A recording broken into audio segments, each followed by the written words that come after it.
Yeke masotla mahla kukaSwazi News tindzaba ke lesitfolako la sitfola ke ukuthi khona ke eNingizimu Afrika namhlanje nje Ntsambama kungolesithathu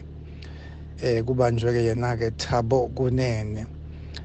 lo mkhomanda weMa-Solidarity Forces lesikutholile ke lana ngoba sinesimthola yena lo somabhizinisi isilokutholakala ke ukuthi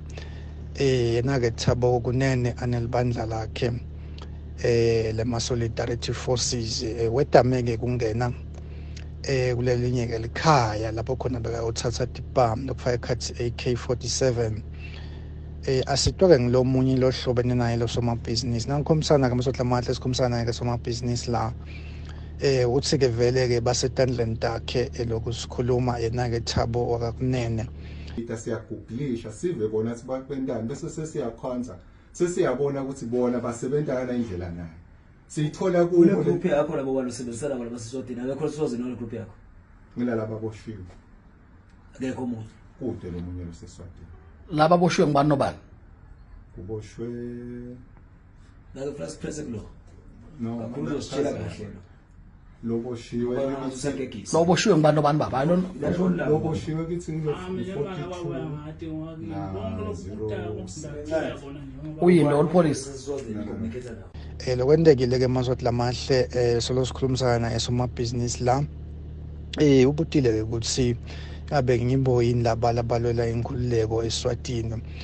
wabuta ke ukuthi nangabe ke balwela inkululeko sebamsukelelani yena batomuka indoda akhe kusebenza lo somabhizinisi ke masotla amahle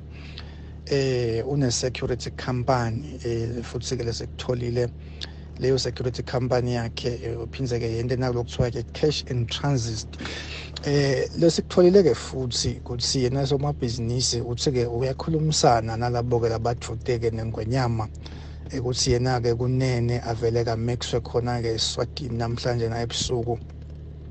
lokunya ke lokubese kuyendeka lana nake somabhizinisi ubese ke uyayibuta ke nanzathela ukuthi kungaba kahle yini ukuthi abamikise eSwatini laba ke bekunene lokufaka ikhathi yena ke Thabo Kunene sibese ke sakuthola amasotla amahle ukuthi ke bekatama yena somabhizinisi ukuthi lena ndzaba ingaphumi masinyane ukuze kusilaba bekunene namhlanje nebusuku bafohliswe bangeniswe khona ke eSwatini ngilese sikutholile ke lapho ngoba nakakhuluma nasi la bekaphinze futhi akhulumisane nalabo ke lokusolakala ukuthi bathude nayo ke ingwenyama sayilandzelela ke amasotla amahle lena ndzaba sive ukuthi ngabe ichubeka kanjani kukaSwazi News lonicuphelo nambiko nguzweli Martin wakadlamini.